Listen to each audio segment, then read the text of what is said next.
to draw upon. I built a bunch of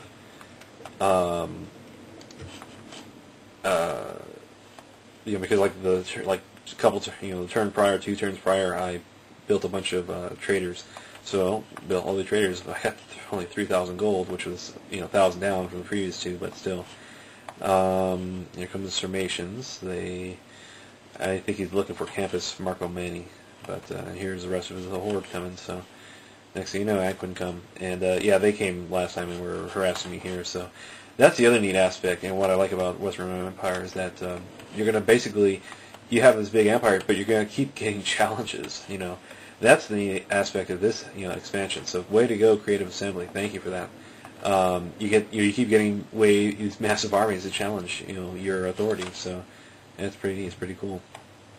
I got a assassin down here, so I'm gonna have him start taking care of business, you could say, with the Berbers, and darn, too weak.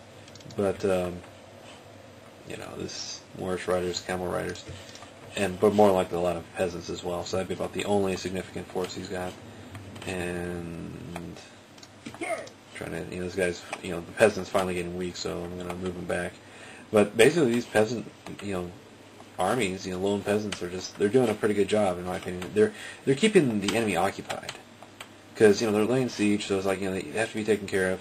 And even then, when they attack, it's like it actually kind of hurts the enemy more than me because they're peasant armies as well. Because like I said, we got rid of all their stuff, so just got these 3 provinces to take care of. So and it's not even so much my leadership, but also the fact that all the generals are bad leaders. As soon as you put one of the generals in a place, they automatically, since half of them are pagan, that's one thing, but also a lot of them are just corrupt guys. And you really have to let the Christianity foster in these places. So this is what's going to happen. So end of turn 9. All right, turn 10. Del Reyna, it's about 50 loyalty, but it's gonna give itself up. No other problems in Britain, so lucked out up in Del Reyna. Samoro Briva. Actually not too hard to take over, and I got 2,000 gold for looting it. So because it's already been looted, but yeah. So yeah, it's gonna make these 2 so much more richer. Hopefully, the remaining Franks will come fight, or they'll go over to one of these other cities, and then I can fight them there. So, and they got walls, so it really helped me out. Siege to Vicus Franki and Vicus Alamini, and they have not been broken. This one's not going to be broken. Imperator! I just started it. Engage the enemy! Okay, that's right. Still not under siege, so in fact, I think about it. Could I? There's not a lot of guys. It's something to explore. Sir! Engage the enemy! Oh, and these guys. What do they got? They got 2-to-1 odds. And mostly those guys. So, I think I'm going to explore these, check them out. That's shuffling guys back there. I got good garrison there. Good garrison there. Move these guys over to help out here. So, in fact, I gotta go there. And the Sarmatians are coming in. So I gotta get this side of my little empire going on. What's really interesting and neat about this the Western Roman Empire is that you also got there's so many fronts you got to worry about and think about it, and and you have to think about them without the use of money or very little money. So like over here at the Berbers, this little pissant army I thought they had. Well, this one was probably pissant, but this one's actually got some decent guys. They're axemen. They're not so good, but they got a lot of them, and they also got a couple of hillmen, which are a little bit better. So they got camel riders and the 2 generals. So I'm going to need to bunker up. So I'm going to have to just build up some guys, and I think ideally I'm just going to do the same as I've done with others.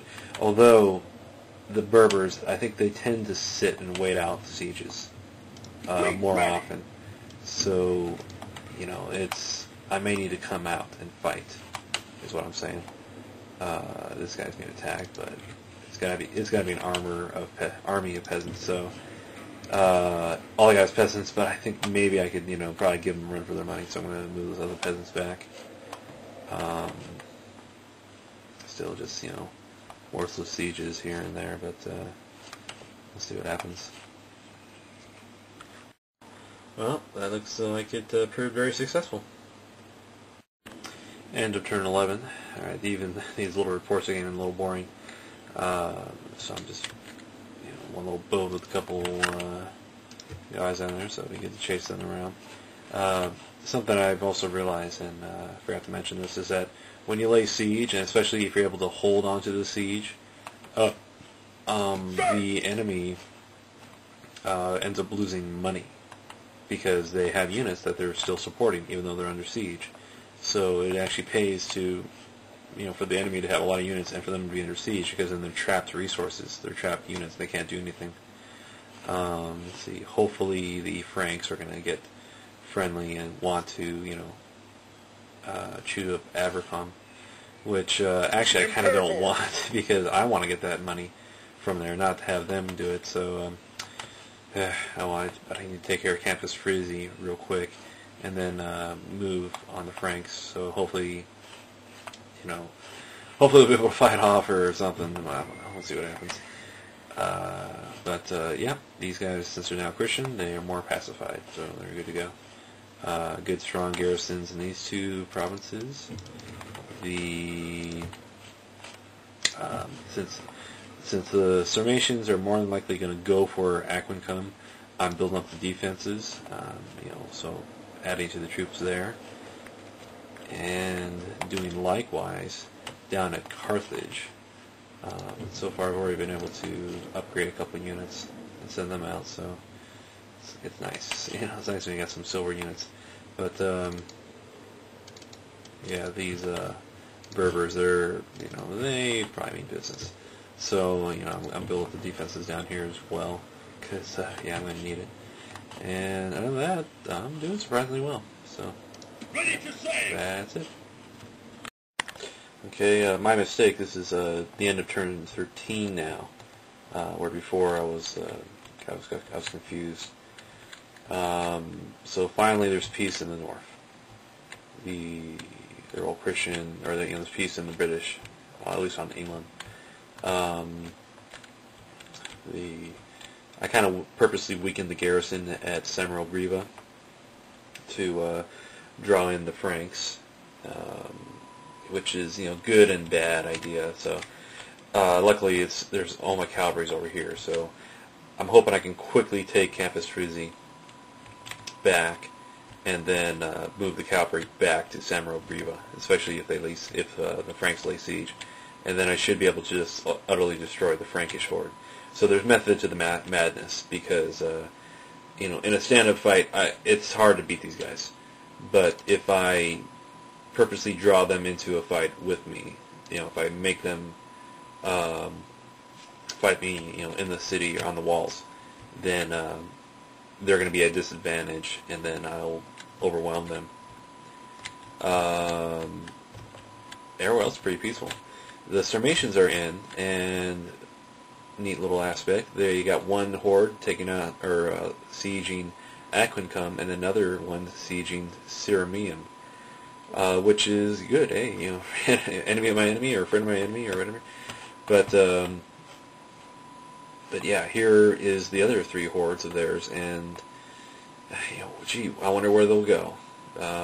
So, pain in the butt, personally. That's what I think it all is. But like I said, this is a good strong front. It should attract them. It should make them come to here, to these cities, whatever enemy decides to come in, and then I'll be able to destroy them, at these cities.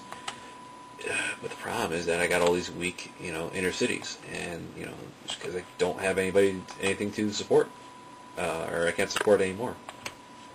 I'm already struggling as is. So, just iffy thing. And then the Berbers, of all things, they got 3 armies coming in. It's like, well, a little couple guys, and a lot of guys. So I built an assassin